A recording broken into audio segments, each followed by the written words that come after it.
Today we are going to focus on a topic that is key for the growth of D2C brands, agencies.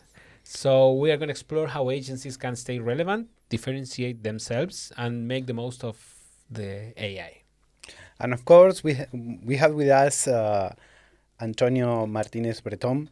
I'm thinking that I'm switched to Spanish between Spanish and English to pronounce the name. So it's Antonio Martínez, an expert in the e-commerce ecosystem across Latin America. Antonio, thank you so much to be here. No, thank you guys for having me. I love talking Shopify and I love talking agency stuff specifically. So okay, great. Yeah, happy to be here. Okay, great. So it's me. It's you. Let's start with the questions. Perfect. Antonio, what makes an agency be perceived as a strategy partner and not just another service provider? Our best agencies are the ones that are regarded as a strategic partner, right? Basically, as much as an agency can function as someone that can help a brand understand the reality right now and especially understand the future, that is a strategic partner to have. That is a good agency, that they are bringing something to the table in exchange of the money that you're paying to that agency. On the other hand, agencies that are just task doers, that are just problem solvers, well, that is a big concept, but agencies that are just reactive to stuff, those are not bringing that much value to the table, and the life cycle of those type of agencies has an expiration date. Those agencies are going to stop working with the brands. The agencies that are helping brands to understand what is coming down the road, those are the agencies that are going to build, decades-long relationships with their clients. Yeah, exactly. It starts solving a problem. Maybe it's a good beginning, but exactly. At the end, every merchant or every agency wants that to add value. We need to add value. Absolutely. Yeah, and also what we see mostly with our clients is that, as Pablo said, they ask to solve a problem, but at the end of the day, what they need is, hey, what's going on here? Exactly. I mean, I don't have the time to read everything that is going on. What I see that they expect from us is for us telling them, okay, this is the future. Shopify is a platform that is constantly evolving, and every 3 months new things appear, and every 6 months those editions keep releasing things that, they are expecting the agency to come to them and say, hey, this is new. This is the future. Let's build this. For sure. And on the problem-solving piece, you guys said it perfectly. That is the perfect entry point to start building a relationship.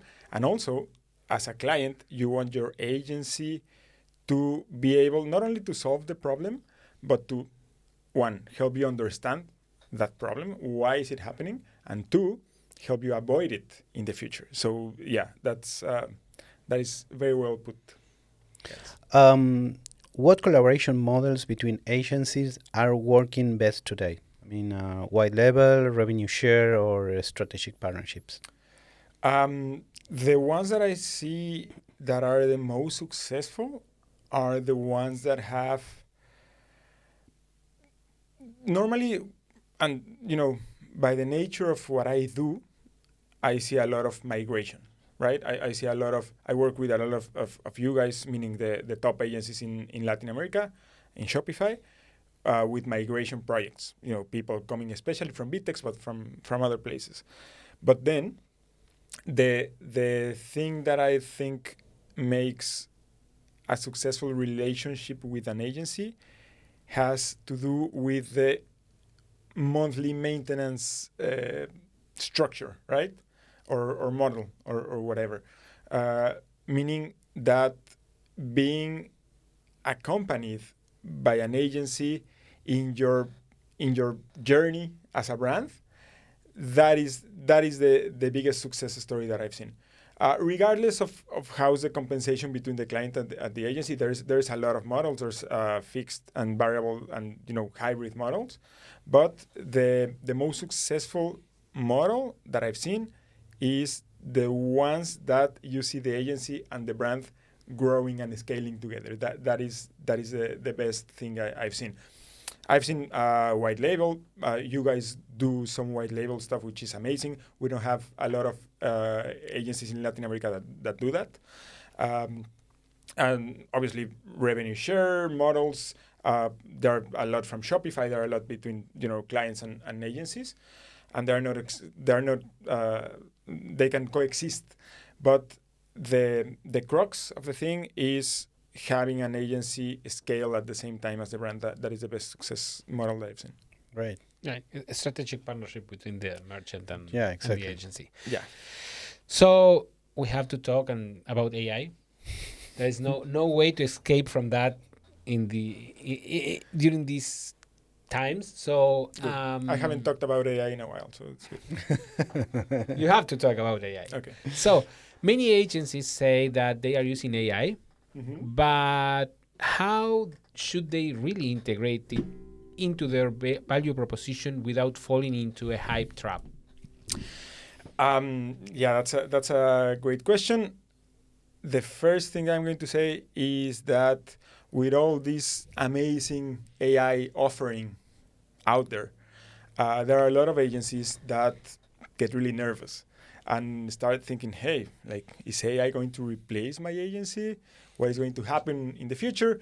To that, I say, if your agency is doing only one task in a repetitive manner, then chances are that is going to be replaced by AI.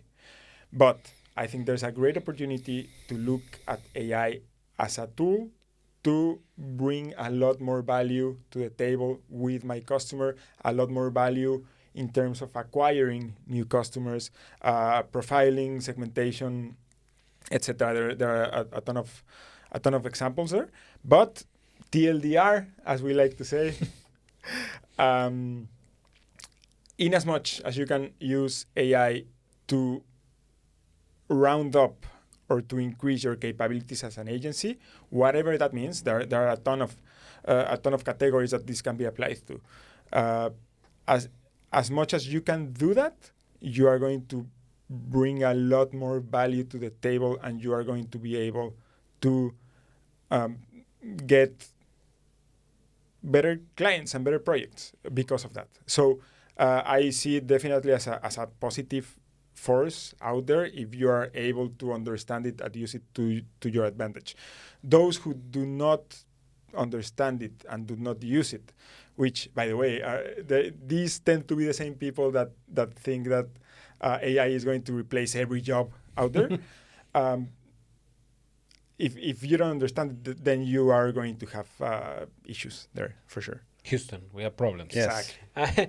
And then speaking about the clients, from your perspective, what do clients expect from an agency nowadays in terms of tech innovation and use of the AI? What do you think? Oh, I mean, if I am a client and I'm shopping around for an e-commerce agency, my baseline expectation is that the agency that I'm going to choose has a ton more understanding of AI than myself, of course. They should have credentials on AI by itself. They should have worked on some examples. They should be able to show some case studies or, basically any example of previous work that they have used AI, so I can imagine that applied to my case. So, short answer is very much so. I would expect my agency to bring a lot of AI tooling to the table on top of the e-commerce tooling, which is the main reason that I'm working with an agency, right? So it goes hand in hand, and the answer is yes, very much. From your position at Shopify, what patterns have you seen in agency that grew the most in the region? Yeah, I think Agencies that work on projects and with clients that are looking at international expansion. I love that pattern in particular because it goes very well with the narrative that we are seeing in Latin America e-commerce as a whole, right? I mean, one of the biggest factors, positive factors of e-commerce is democratization. You are able to compete with the biggest brands out there, and at the same time, you're able to basically sell from everywhere to anywhere. And agencies that accompany brands in this international expansion journey, in the region specifically, like agencies in the region that have brands that sell locally and then start selling internationally, or like you guys, agencies in the region that have clients outside the region in the North American or the European market. That kind of international expansion is probably the most interesting pattern to me, because that is like the best showcasing of e-commerce and technology. Like, you, guy from Mendoza, Argentina, you're able to sell in every market in the world, and BN Studios is helping you to achieve that international expansion. That is the best pattern that I've seen. Great. Amazing. And talking about agencies, and what structural changes do you think agencies need to make in order to compete globally? That's a good one. So I think there is one that is obvious that we are actually exercising right now, which is the language thing, right? Even if there are amazing tools out there for localizing and translating stuff, which I mean, that is true, and I love that that's available. But I think having people that speak the language and everything that entails, not only like the actual language of the English language, but also joining that with e-commerce and fintech and tech languages, all as a one big ability. That is probably the biggest one that I've seen. We are still, and will continue to live in a world that English is the language of e-commerce, at least for the next 10, 15 years. So that would be the first one.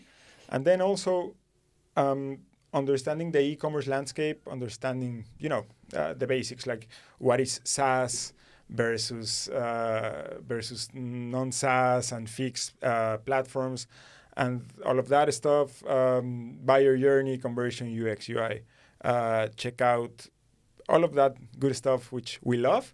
Those are obviously skills that are needed. But talking about international expansion, I would say the very basic one is English. Mm-hmm. Amazing.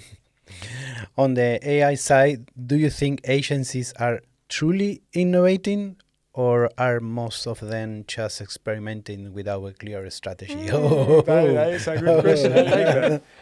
I think it's a mixed bag. I think there is every case under the sun.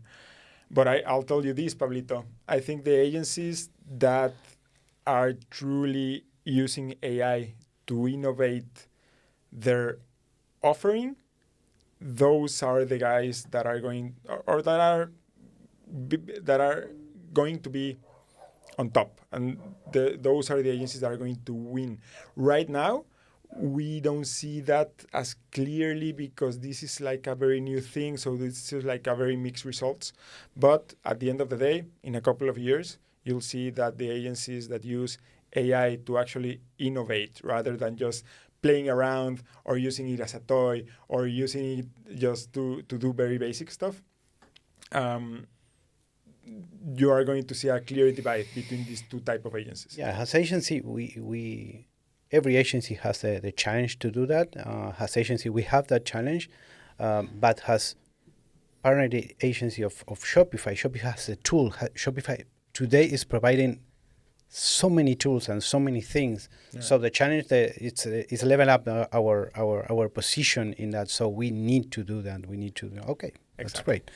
great. Okay, I think that it's closing.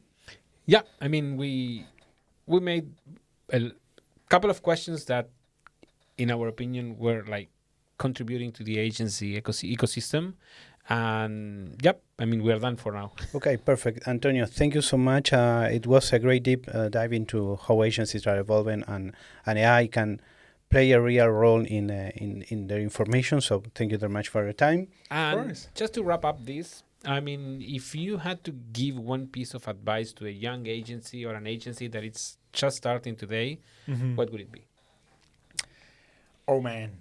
I think my advice would be to understand as much as you can about the vertical that you're in, trying to define what do you do as an agency, what do you do differently as an agency, what is a decisive factor of a merchant that is going to choose you over any other agency. That differentiator, I think that's important thing to know. There are a lot of agencies that this sounds weird, but they don't really know what makes them different.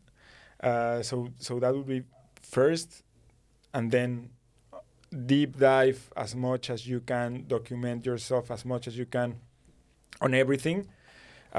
E-commerce, vertical, country economics, all of that. If you can do that for 60 minutes, for 30 days, that would be my very first piece of advice.